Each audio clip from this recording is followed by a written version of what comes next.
హైదరాబాద్లో NEET exam సెంటర్ల వద్ద అభ్యర్థుల కోలాహలం నెలకొంది. ఒక్క నిమిషం నిబంధనను అధికారులు పక్కాగా అమలు చేస్తున్నారు. దీంతో విద్యార్థులు ముందుగానే పరీక్షా కేంద్రాల వద్దకు చేరుకుంటూ ఉన్నారు. మధ్యాహ్నం 2 గంటల నుంచి సాయంత్రం 5 గంటల వరకు పరీక్ష జరగనుంది. అభ్యర్థులు హాల్ టికెట్ నెంబర్ల ఆధారంగా వారికి కేటాయించిన ఎగ్జామ్ రూమ్ కు చేరుకుంటూ ఉన్నారు. ప్రతి విద్యార్థిని క్షుణ్ణంగా తనిఖీ చేసి పరీక్ష హాల్లోకి అనుమతిస్తున్నారు. సికింద్రాబాద్, బేగంపేట్, యూసుఫ్గూడ తదితర ప్రాంతాలలోని సెంటర్లలో పకడ్బందీ ఏర్పాట్లు చేశారు. మధ్యాహ్నం 1:30 గేట్లు మూసివేయనున్నారు. నీటి ఎగ్జామ్ కు సంబంధించి మరిన్ని అప్డేట్స్ మా ప్రతినిధి సాయి కిరణ్ అందిస్తారు. సాయి కిరణ్. మహేశ్వరి, దేశవ్యాప్తంగా కూడా అటు MBA, BS, BDS ప్రవేశ అయితే వాటికి సంబంధించి ప్రవేశ పరీక్ష నీట్ ఎగ్జామ్కి సంబంధించి మరి కాసేపట్లో స్టార్ట్ కాబోతుంది. సో మొత్తంగా దేశవ్యాప్తంగా దాదాపు 22 లక్షల మంది విద్యార్థులు నీట్ పరీక్ష కోసం అప్లై చేసుకున్నారు. అటు తెలంగాణలో కూడా దాదాపు 73,000 మంది విద్యార్థులు ఈరోజు పరీక్ష రాయనున్నారు. మధ్యాహ్నం 2 గంటలకి పరీక్ష ప్రారంభం కాబోతుంది. మనం చూడొచ్చు, ఉప్పల్లోని ఒక సెంటర్ వద్ద ఉన్నాము. అందరినీ కూడా చాలా క్షుణ్ణంగా తనిఖీలు చేసి లోపలికి పంపిస్తున్నారు. అటు దేశవ్యాప్తంగా కూడా ఈ నీట్ ఎగ్జామ్కి సంబంధించి ఈ చెకింగ్లో భాగంగానే చేసేటువంటి చాలా క్షుణ్ణంగా పరిశీలిస్తారు. ఈవెన్ అయితే బాడీ పైన జ్యువెలరీ కూడా, కమ్మలు ఇవేవి కూడా ఉంచకుండా మొత్తం పూర్తిగా కూడా చెక్ చేసి వాచ్లు కావచ్చు, ఎలక్ట్రానిక్ ఐటమ్స్ అన్నీ కూడా, పెన్నులు కూడా లోపలికి అలో చేయరు.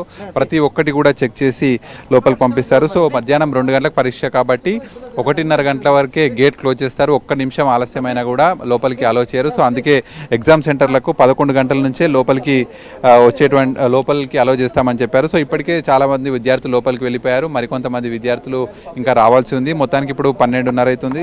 సో 1:30 వరకు అలో చేస్తూ ఉంటారు. మొత్తంగా తెలంగాణలో కూడా గతంలో ప్రధాన నగరాల్లోనే ఈ సెంటర్లు ఉండేవి. అంటే హైదరాబాద్, కరీంనగర్, వరంగల్ ఇట్లాంటి వాటిలోనే ఉండేవి. కానీ విద్యార్థుల సంఖ్య పెరుగుతుండడంతో ఎక్కడెక్కడో ఆదిలాబాద్, ఆసిఫాబాద్ అక్కడ ఉన్న వాళ్ళు కూడా సెంటర్లకు చేరుకోవడం ఆలస్యం అవుతుందని చెప్పి ఈసారి తెలంగాణలో దాదాపు 24 జిల్లాలలో, అంటే భూపాల్పల్లి, జోగులాంబ, గద్వాల, ఆసిఫాబాద్, జనగాం, కొత్తగూడెం, మహబూబాద్, వికారాబాద్, జగిత్యాల ఇట్లాంటి వాటిలలో కూడా సెంటర్లు ఏర్పాటు చేశారు. మొత్తం తెలంగాణలో కూడా దాదాపు అనేక సెంటర్లు ఏర్పాటు చేశారు. 199 సెంటర్లు, ఒక్క హైదరాబాద్లోనే 69 సెంటర్లు. సో అక్కడ మనం చూడొచ్చు, చెకింగ్ చేస్తున్నారు.